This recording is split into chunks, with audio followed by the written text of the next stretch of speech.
साथियों, आज से 4 साल पहले मैंने यूनिवर्सिटी का चुनाव लड़ा था। वो यूनिवर्सिटी जो इस पूरे मारवाड़ के युवाओं का प्रतिनिधित्व करती है। मैं चाहता तो अध्यक्ष बनने के अगले दिन से ही बड़े नेताओं को साधने में लग जाता, अपनी भविष्य की राजनीति को देखने लग जाता, लेकिन मैंने संघर्ष का रास्ता चुना, विश्वास का रास्ता चुना। वो विश्वास जो युवाओं ने मुझ पर जताया था, उसमें हजारों युवा इसी शिव इलाके के थे। मैं जेल गया, मैंने लाठियां खाई, मैंने मुकदमे झेले, मैंने साजिशें भी झेली, लेकिन उस विश्वास के रास्ते को नहीं छोड़ा।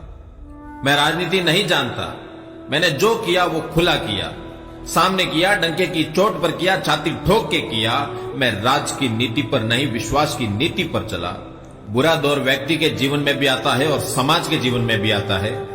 कोरोना के टाइम भी आधी रात को किसी का फोन आया तो रवि ने फोन कभी साइलेंट नहीं किया।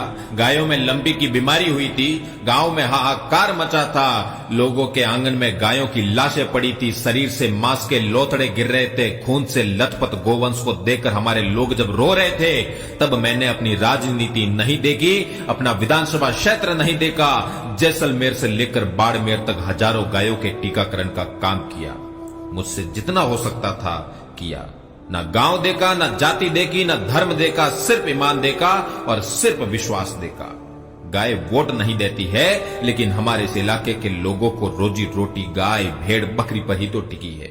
लेकिन कोई नेता उस समय नहीं दिखा, कोई शासन प्रशासन नहीं दिखा, क्योंकि वोट नहीं थे उस समय।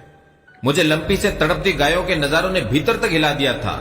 उससे भी ज्यादा मैं परेशान हुआ गांव के बेबस लोगों को देखकर, जिनको संकट के समय कोई पूछने वाला नहीं था, कोई माई बाप नहीं, कोई धनी धोरी नहीं। जन संवाद यात्रा का विचार वहीं से निकला था। उसी समय तय हो गया था कि मैं इस पूरे इलाके में जाऊंगा, शिव से संवाद करूंगा, शिव के लोगों से संवाद करूंगा। मैं ढाणी ढाणी जाकर देखूंगा कि शिव के हालात क्या है, पीड़ाएं क्या है, जज्बात क्या है।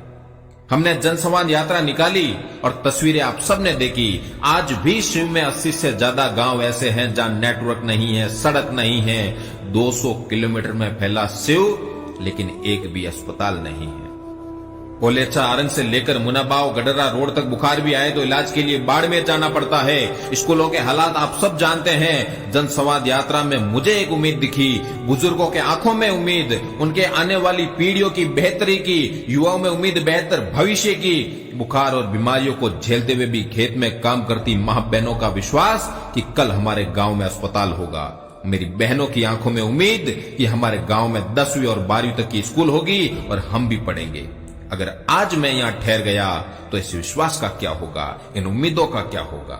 अगर मैं ठहर गया तो क्या जवाब दूंगा भांडासर के 29 साल के लंगे खान को, जिनसे पानी का वादा करके आया था? क्या जवाब दूंगा डगारी गांव के उस बुजुर्ग को, जिन्होंने मुझे माला पहनाते हुए कहा था कि तुमने पोस्टर पर मेरे गांव का नाम लिखा, हमको जिंदा कर दिया फिर से? क्या जवाब दूंगा पूनिया गांव के लोगों को, जिनसे मैं सड़क पानी बिजली का वादा करके आया हूं? मोडरडी के लोगों में विश्वास है कि रवि एमएलए बनेगा और भारतमाला से एक पतली सड़क हमारे गांव तक भी आएगी। बरसिंगा से लेकर आरंग सोचरा तक के लोगों को मैंने सोलर में स्थानीय लोगों को रोजगार का वादा किया है। अगर आज मैं रुक गया तो क्या जवाब दूंगा थूमली, गिरल, आकली, तुड़बी के लोगों को, जो 10 मिनट का सफर 1 घंटे में पूरा करते हैं, जिनकी जमीनों को कब्जा कर कंपनियां और सरकारें करोड़ों कमाती है, लेकिन उन लोगों के हालात आज भी बदतर है, जिनके घरों पर रात में काला धुआं छाया रहता है, जिनसे मैं वादा करके आया था कि ये अंधेरा छंटेगा।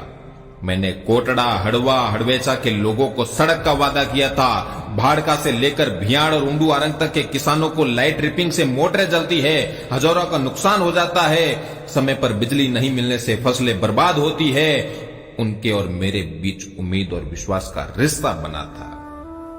मैंने उन कोटड़ा के लोगों से कुछ वादा किया था जिनका गौरवशाली इतिहास है, पहचान है, लेकिन वर्तमान बुनियादी सुविधाओं को भी तरस रहा है। ये हालात न सिर्फ शिव विधानसभा के रामसर, गडरा, चौहटन, भियाड़, हरसाणी, गिराब और गागरिया शहीद हर क्षेत्र के हैं, बल्कि हम जितना गहरा उतरेंगे, हालात और बदतर स्थिति भी हमारे सामने आएंगी। एक लाइन में सच को बोला जाए तो हालात सरहद। मैं उन युवाओं को क्या जवाब दूंगा जिनको मैंने कहा था कि एक एक को रोजगार देने का काम करूंगा? अगर मैं ठहर गया तो उनको मुंह कैसे दिखाऊंगा? बड़ी मुश्किलों के बाद, बड़े इंतजार के बाद मैंने गांवों के बुजुर्गों की आंखों में बेहतर कल की चमक देखी है। मैंने देखा है जब मेरे युवा भाई कंधे से कंधा मिलाकर मेरे साथ चलते हैं तो बुजुर्गों में भी जोश आ जाता है। वो अपने बेटों अपने पोतों के भविष्य को लेकर बेफिक्र हो जाते हैं। घर की खिड़कियों से झांकती जो माए मुझे आशीष दे रही थी, अगर मैं ठहर गया तो उनको क्या जवाब दूंगा।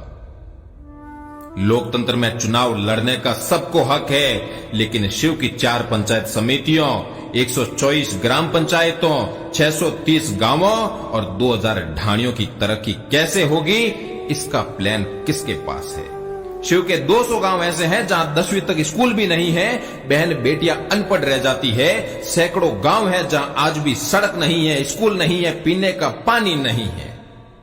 आखिर में एक विश्वास जो मैं आप सबको देता हूं, इस लड़ाई का परिणाम जो रहे, आप मेरे काम आ सकेंगे या नहीं, लेकिन रविंदर आपके लिए हमेशा हाजिर रहेगा। आपकी लड़ाई अब आप नहीं, रविंदर लड़ेगा। और सिर्फ शिव विधानसभा क्षेत्र की बात नहीं कर रहा हूं, आपके परिवार का, आपके कुनबे का कोई भी व्यक्ति देश के किसी भी कोने में कैसी भी मुसीबत में हो, रवि को याद करना। अगर आपका भाई और आपका बेटा बनकर, आपके परिवार का बनकर काम ना करूं तो कहना उसी दिन राजनीति छोड़ दूंगा।